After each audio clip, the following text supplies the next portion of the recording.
Բոլորս էլ կյանքում գոնե մեկ անգամ ունեցել ենք դեժավյու։ Դա այն երևույթն է, որ ժամանակ ինչ-որ բան է տեղի ունենում ու մեզ թվում է, որ այդ պահը նախկինում էլի է եղել։ Սա գիտնականները բացատրում են որպես սխալմունք ուղեղի կողմից։ Երբ որ մենք ականատես ենք լինում ինչ-որ երևույթի, ուղեղում ակտիվանում է միանգամից երկու համակարգ։ Առաջինը փորձում է հասկանալ ինչա կատարվում, իսկ երկրորդի ֆունկցիան կողմնորոշվելն է, թե արդյոք այս երևույթը մեզ ծանոթ է, թե ոչ։ Օրինակ, եթե ես լսարանում նստած լինեմ, դուռը բացվի ու ինչ-որ մարդ ներս մտնի,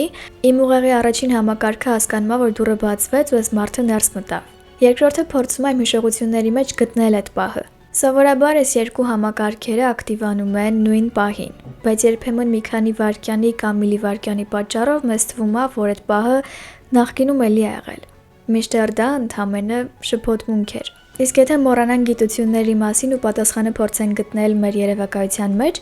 բոլորիս մտքին առաջինը վախենալու չբացահայտված իրականություն է հայտնվում։ Շատերը հավատում են, որ մենք ապրում ենք ոչ թե մեկ, այլ մի քանի անգամ, իսկ դեժավյուն պահա, որ պատահաբար ուղղակի հիշում ենք նախորդ կյանքից։ Ըստ այս վարկածի, մահից հետո հոգին վերածնվում է նոր մարմնում, իսկ նախորդ կյանքի մասին հիշողությունները ջնջվում են։ Մարդիկ սրան հավատում են, որովհետև որոշ դեպքերում, հատկապես երեխաները հիշում են բաներ,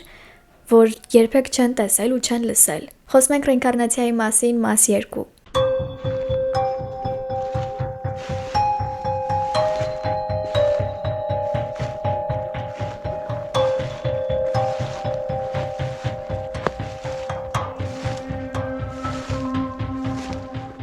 Բարի գալուստ Case Closed, որտեղ խոսում ենք մարդասպանների, սերիական մարդասպանների, դաժանության, դատերի ու պարանորմալ երևույթների մասին։ Այսօր նորից խոսում ենք ռեինկարնացիայի մասին, որովհետև շատ եք գրել։ Եթե առաջին մասը չեք տեսել, հերթականությունը իրականում կարևոր չի։ Այսօր վերցրել եմ մի պատմություն, որ անցած անգամ չէի պատմել, որովհետև շատ ծավալուն էր։ Առաջին մասում քննարկում ենք մի քանի տարբեր պատմություններ, բոլոր այն մարդկանց համար, ովքեր կուզենան լսել ավելին, այս մեկից հետո հղումը կթողնեմ մեկնաբանությունների բաժնում։ Քանի որ մեզնից շատերը քրիստոնյա են, իսկ Աստվածաշունչը ընդհանրապես մերժում է երկրորդ կյանքի գաղափարը, գիտեմ, որ դրա վերաբերյալ շատ մեկնաբանություններ են լինելու, դրա համար այդ հարցին կանադառնանք արդեն պատմությունից հետո։ Ինչպես միշտ պիտի զգուշացնեմ, որ ալիքում բոլոր պատմությունները իրական են, նախատեսված չեն զգայուն մարդկանց ու անչափահասների համար։ Եթե ձեզ չեք տեսնում այդ մարդկանց ցուցակում, անցնում ենք առաջ։ 1902 թվականին Հնդկաստանի Մաթուրա քաղաքում ծնվեց մի աղջիկ, որին կոչեցին Լուկդի։ Մաթուրան հինդուիզմում համարվում է ամենասուրբ քաղաքը, որովհետև հավատում են, որ Կրիշնան իրանց աստվածություններից մեկը հենց այդտեղ է ծնվել։ Դրա պատճառով բնակիչները այստեղ ավելի ավանդապաշտ են ու իրանց կյանքում ամեն ինչ կապված է կրոնի հետ։ Պատմության ընթացքում դեռ շատ դարեր առաջ հինդուիզմի տարբեր համայնքներում տարածված էր երեխաների ամուսնությունը։ Դրա համար տարբեր պատճառներ կան։ Ընտանիքները հավատում էին, որ եթե աղջիկներին ավելի շուտ ամուսնացնեին, կպաշտպանեին ընտանիքի պատիվն ու աղջկա մաքրությունը։ Որոշ ընտանիքներ այդ քայլին դիմում են, որովհետև համապատասխան գիտելիքները չունենալու պատճառով ավելի շատ երեխա են ունենում, քան ֆինանսապես կարող էին իրենց թույլ տալ։ Ու ինչ-որ պահի ուղղակի հնարավոր չէր լինում բոլորին կերակրել։ Շատ համայնքներում այս երևույթը դեռ ընդունված է։ Լուկդին ծնվել էր մի ընտանիքում, որտեղ երեխաների, անչափահասների ամուսնությունը սովորական բան էր։ Աղջկան ամուսնացրին, երբ դեռ ընդամենը 10 տարեկան էր։ Ամուսինը Կեդարնաթ Չոբի անունով տղամարդ էր, ով կտորի վաճառական էր։ 10 տարեկան Լուկդին Կեդարնաթի երկրորդ կինն էր։ Առաջինը մահացել էր։ Թե ինչի պատճառով, չգիտենք, բայց հաշվի առնելով, որ Հնդկաստանի հատկապես այդ հատվածում այդ տարիներին բժշկությունը ասվածը կարելի ասել գոյություն չուներ, դժվար չի պատկերացնել։ Ամուսնությունից 4 տարի հետո Լուկդին հղիացավ, բայց ցավոք սրտի երեխուն կորցրեց։ Դրանից հետո առողջությունը սկսեց կամաց վատանալ։ Տարիներ հետո նորից է հղիանում։ Տղան ծնվում է 1925 թվականի սեպտեմբերի 25-ին։ Առողջ երեխա էր, բայց ծննդաբերությունը բավականին բարդ է անցնում, հետո նաև բարդություններ են առաջանում ու ընդամենը 9 օր հետո 23 տարեկան մայրը մահանում է։ Լուկդի ամուսինը կնոջ մահից շատ չանցած նորից է ամուսնանում ու տղային մեծացնում արդեն 3-րդ կնոջ հետ։ Հիմա այս պատմածս մի պահ մոռանում ենք ու գնում ենք Դելի։ 1926 թվականի դեկտեմբերի 11-ին Դելիում ծնվեց մի աղջիկ, ում ծնողները կոչեցին Շանթի Դևի։ Աղջիկը ապրում էր սովորական կյանքով, բայց ծնողները սկսել էին անհանգստանալ, որովհետև արդեն 4 տարեկան էր, բայց չէր խոսում։ Երբ որ վերջապես սկսեց խոսել, ավելի շատ սկսեցին անհանգստանալ, որովհետև խոսում էր մի բառով, որ երբեք չէր լսել։ Ծնողներին ասում էր, որ իրանք իր իրական ծնողները չեն, Ինքը Դելիից չի։ Իրական տունը Մաթուրայում է։ Մի քաղաք, որտեղ երբեք չէր եղել, բայց շատ տարօրինակ էր, որովհետև հենց այդտեղի բարբառով էր խոսում։ Ինքն իրեն անվանում էր Չոբային, որ նշանակում է Չոբիի կին։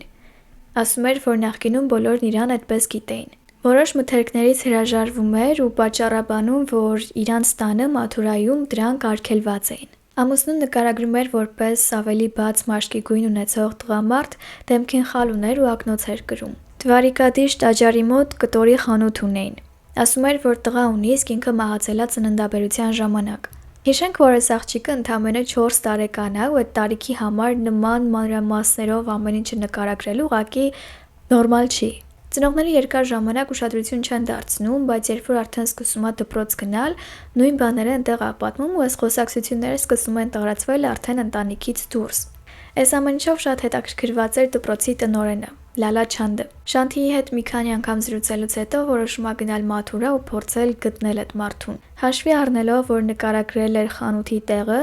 դժվար չէր։ Տնօրենը գտնում է խանութի տիրոջը, բացատրում է, որ նման բան կա, այս երեխան ասում է, որ հիշում է ձեզ, բացատրում է ամեն ինչ ու շոկի ենթարկված, բայց նաև շատ զբաղված Կեդարնաթը որոշում է անձամբ Դելի գնալու փոխարեն ուղարկել Զարմիկին։ Այս մարդը գնում է Դելի, հանդիպում է Շանթիին, աղջիկը միանգամից ճանաչում է այս մարդուն, անգամ անունն է նշում՝ Գանջի Մալ Չոբի։ Պատմություններ է պատմում իրանց կյանքից, հաստատում է այն ինչ տարիներ շարունակ պատմում էր իր ընտանիքի անդամներին ու նաև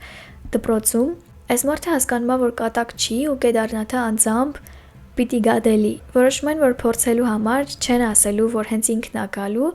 ասում են, որ Կեդարնաթի եղբայրն է գալու ու եղբոր տղան։ Ամբողջի միջից աղջիկը ճանաչում է Լուկդիի ամուսնուն ու նաև տղային, Նունիտային։ Չնայած որ ընդամենը 9 օր էին անցկացրել միասին ու բնականաբար արդեն 10 տարեկան տղան ուրիշ տեսք ուներ, աղջիկը ասեց, որ իր հոգին ճանաչեց տղայի հոգուն։ Կադրեր չունենք, բայց ասում են, որ շատ հուզիչ էր այդ պահը։ Ու նաև տարօրինակ, որովհետև մայրը տղայից 1 տարով փոքր էր։ Կեդարնաթը խնդրում է, որ աղջկա հետ իրան մենակ թողնեն, որ զրուցեն։ Շանթին հարցեր է տալիս ու ասում բաներ, որ Լուկդիից ու ամուսնուց բացի ոչ ոք չգիտեր։ Օրինակ, թե մահից առաջ ականջին ինչ է շշնջացել, կամ այն, որ գիտեր, որ ամուսինը մինչև մահանալը դավաճանում էր իրան։ Տեսել էր, թե ոնց էր փուշկույրի հետ հայացքներ փոխանակում։ Նաև բացատրություն է պահանջում նորից ամուսնանալու համար, որովհետև մինչև մահանալը խոստացել էին, որ եթե իրանցից որևէ մեկին ինչ-որ բան լինի, մյուսը ամբողջ կյանքի ընթացքում հավատարիմ է մնալու։ Այս մարդը ուղղակի ապշում է, բայց հասկանում է ինչ է կատարվում, որովհետև հինդուիզմում ռեինկարնացիան ընդունված է։ Խոսակցությունները սկսում են տարածվել, երկրում բոլորը իմանում են այս աղջկա պատմության մասին, մինչև անգամ Մահատմա Գանդին սկսում է հետաքրքրվել։ Աղջկան ծնողների հետ հրավիրում է հանդիպման ու երկար զրուցելուց հետո հանձնաժողով է հրավիրում, որ հասկանան ռեինկարնացիան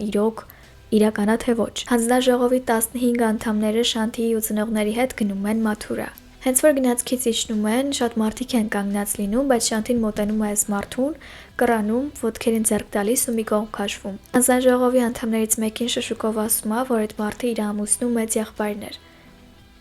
ու չէր սխալվում։ Նստում են կառք ու վարողին ցույց է տալիս իրանց տան ճանապարհը։ Լուկդիի մահից արդեն 11-12 տարի էր անցել ու քաղաքը բնականաբար մեծ փոփոխություններ էր տեսել։ Շանթին ցույց է տալիս բոլոր այն փոփոխությունները, որ նկատում է, ու բնակիչները հաստատում են, որ այդ բոլոր փոփոխությունները կատարվել են Լուկդիի մահից հետո։ Տուն հասնելուց հետո ողջունում է նաև Լուկդիի ամուսնու հորը։ Ներկաներին ցույց է տալիս տունը, ցույց է տալիս ընջրհորը, որտեղ լողանում էր մինչև մահանալը,